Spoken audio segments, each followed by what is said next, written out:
Tuwang-tuwa nga sa Angeline Mapagmahal dahil binilhan ko nga siya ng 3 box ng mga bag. Ito kasi ang business ngayon ni nanay. Pero hindi lang sa Angeline Mapagmahal ang natuwa. Pagbukas namin sa isa sa mga bag na to, meron nga laman na wallet at naglalaman ng importanteng mga gamit. Naksyuta. At today's ganap nga ay nagbabalik na ang Disney Princess nyo, fresh na fresh from Jupiter. Ilang araw nga rin naman ang Disney Princess nyo at namahinga muna ako. Siyempre, kailangan ko mag-beauty rest. Ayun nga, mabalik nga tayo sa ginagawa namin ng nanay ko. Binilhan ko nga siya ng 3 box ng mga bag. Ewan ko na lang talaga kung wala ka pang magamit. At kasi sa napakahilig niyan sa mga bag, yan na nga ang ginawa niyang business, yung pagtitinda ng mga bag. Dahil before, mananahi naman siya. Itong mga in-order ko nga sa kanya ay second hand lang dahil yun yung mga tinitinda niya ngayon. Ito nga yung supplier na pinagkukuhanan ni nanay, yung Choose with Rose. Recommended ko yung supplier na yan. Lahat ng hanapin nyo na ukay bales, nasa kanila. Magandang negosyo din kasi itong bag dahil malaki din yung magiging tubo nyo at malaki din yung kikitain nyo. Kwartian lang din, kagaya nga nito, nakakuha kami ng mga branded na bags na talaga namang mabebenta mo ng malaki. Yung mga magulang ko kasi, kahit na may monthly allowance yan, maparaan yan sa buhay. Gusto pa rin nila yung meron silang extra sideline. Ganyan na ganyan ako. Napakarami kong gustong gawin sa buhay. Napakarami kong gustong pasuking racket. Ay, sabi ko nga sa inyo, ultimo astronaut, papasukin ko, makabili lang ng bahay at lupa. Naksyuta. Andito pa nga lang kami sa unang box. Ay, paldo na kami ni Angeline Mapagmahal. Bawat kunin namin pangbenta talaga. Siyempre, dahil hindi nga ito mga brand new, bawal dito ang mga mayayarti. Taniwan nga sa mga madatambut mo, meron mga mild issues at yung iba dyan, hindi na talaga pambenta. Pero bilang online seller nga itong nanay ko, diskarte lang talaga ang katapat niyan. Kailangan mong kuskusin, linisin, at syempre, pakinangin. Naman kung mayarti ka, ay Diyos ko, keta na ka. Bawat branded bags nga na nakukuha namin dalawa ni nanay, tinatabi na nga namin para hindi na kami mahirapan sa pagsasorting kapag ka nagla-live na siya. Ama kayo nang narinig, si nanay ko ang nagla-live dun sa personal account niya, pero hindi ko nasasabihin sa inyo, mahirap na baka ma-joy-joy nyo pa yung nanay ko, naksyuta. Ewan ko, hindi maubos-ubos yung mga joy-joy at bogus buyer na yan. Nananahimik kasi yung mga nag-online selling. Ba't nakikinood kayo? Nagmamain pa kayo? Lamang pala kayong pambayad.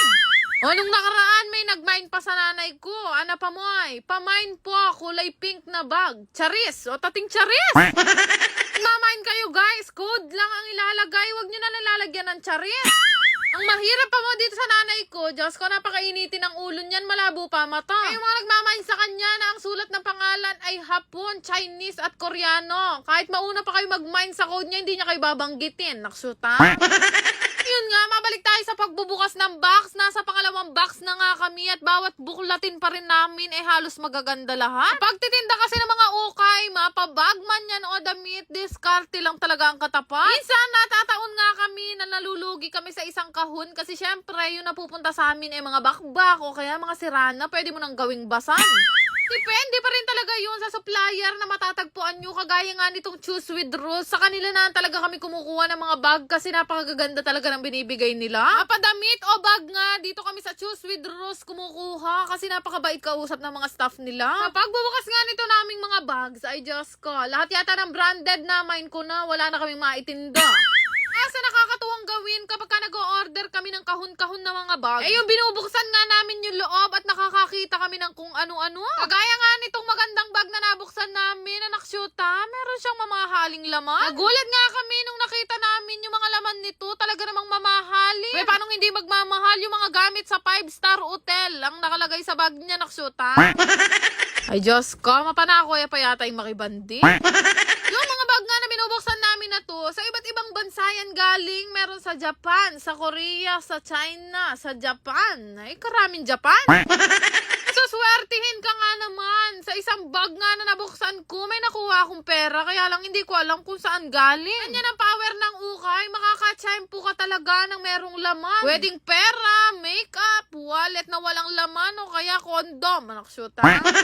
Pero yun nga, uulitin ko yung pagmamain nyo sa kanila, syempre hindi yan brand new, huwag kayong selan-selan. Karaniwan sa mga yan ay merong flaws at syempre hindi mo naman yan ibebenta na brand new ang presyo. Diskarte lang talaga ang katapat sa sa pagbebenta o pagbibusiness ng ukay-ukay. Kung gusto niya rin mag-business nitong kagaya ng sa amin, abay syempre kailangan ready ka din dahil hindi lahat na makukuha nyo pangbenta. Kung hahanapin nyo ay mga quality na kagaya ng mga brand new, ay Diyos ka, sa SM ka magpunta. Naksyuta?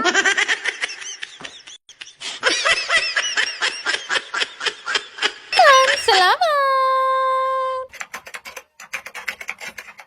Hi guys! Gusto ko lang i-share sa inyo itong pinaglilibangan kong laro. Ito nga yung apaldo. Una sa lahat, ito ay mahigpit na ipinagbabawal sa bata at ito ay libangan lamang. Lalaro ko lang to kapag ka may extra at may free time ako. Kaya kung wala kayong extra dyan, wag nyo nang isakripisyo. Kaya nga niyan, naipon na nga dito yung napanalunan ko at umabot na nga ng 18,000. Ito nga, Super Ace ang kadalasan ko laruin dito kasi malaki talaga akong manalo. Usong-uso kasi ito ngayon, kaya naman sinubukan ko rin at legit malaking ang manalo. Kaya nga niya na-scatter ako at bawat spin minsan umaabot talaga ng libo-libo. Di nga yan mahirap laruin, pindot-pindot ka lang tas magugulat ka. Malaki na pala yung napanalunan mo. Kasi kahit ako, minsan nagugulat talaga ako ng bongga. Pero ayun nga, play responsibly. Pero sa laro, hindi naman palaging panalo. Natatalo din ako. Pero ngayon, tingnan nyo ganyan, kalaki yung napanalunan ko. From 18,000, 22,000 na siya ngayon. Dahil dyan, lahat na magre-register sa link ko na nasa comment section, magkakaroon kayo ng ayuda sa akin. Go!